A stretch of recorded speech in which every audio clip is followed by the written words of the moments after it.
السلام عليكم ورحمة الله وبركاته. خلصنا من عركة رسلان وسعدون الساعدي، رجعنا بسعدون الساعدي بعركة جديدة وترند جديد.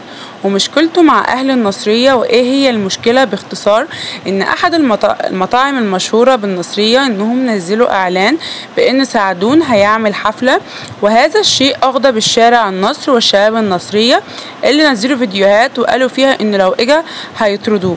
وهذا الشيء حقيقة بعد إن النصرية كان بقالها 10 أيام كانت مستمرة بحريق مستشفى الحسين. وإزاي إحنا بنمر بهذه الظروف ومات شهداء وإنتوا عايزين تعملوا حفلة وتجيبوا سعدون؟ وتعالوا نشوف رد سعدون على هذه الكلام. جايب لنا سعدون ساعدي. ايه اطبق على اطبق. وحق الله وروح الشهداء سعدون، والجايبه الشبعه قنادر لو يجيبون القيصر. وحق دم الحسين لو هسه تنقلب الناس ويا قلب، لا سعدون ولا جايب سعدون يضرب بالقنادر الشبعه. كفو طبعا حياك.